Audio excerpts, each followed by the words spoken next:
Esas precipitaciones en el Mediterráneo, hacemos referencia sobre todo a las lluvias que han caído durante las últimas 12 horas desde la pasada noche, y empezamos en la Comunidad Valenciana, en las Islas Baleares, el litoral mediterráneo, y con esas lluvias que ya afectaban durante la pasada noche a todas estas zonas. El radar así lo demuestra, cómo han continuado acumulándose precipitaciones importantes de nuevo en la zona sur de la Comunidad Valenciana, sobre todo en la provincia de Valencia, norte de Alicante, aunque también cabe destacar que en el sur, en Torrevieja, ahora lo veremos, también ha llovido con mucha fuerza, y los núcleos tormentosos que a últimas horas de la mañana y durante las primeras horas de la tarde empiezan a afectar ya al archipiélago balear, primero a la isla de Ibiza, pero también trasladándose esas lluvias más intensas hacia el sur de Mallorca y de Menorca. Datos de precipitación, como les decía, espectaculares. Empezamos en Torrevieja, donde han llegado a acumularse más de 100 litros por metro cuadrado, con inundaciones durante la madrugada. Más hacia el norte también las lluvias muy significativas, en Sueca, en Algemesí, cantidades cercanas a los 100 litros por metro cuadrado, más de 100 litros en Tabernas de la Valldigna, en Xeresa 68, en Vilallonga, como ven,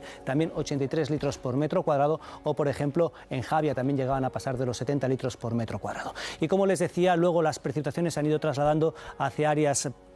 del Mediterráneo. Cabe destacar las cantidades ya acumuladas en Ibiza, casi 60 litros por metro cuadrado, también en Manacor 35, en Ciutadella 24, mientras que en el sur de Cataluña, en Tarragona, todavía llovía durante la mañana. En Tortosa llegaban a acumularse 12 litros por metro cuadrado, pero en Alcanar ya pasaban de los 25-26. Por tanto, como ven, lluvias importantes durante la noche y primeras horas del día en el Mediterráneo, que van a continuar también durante la tarde. Pero no solo ha llovido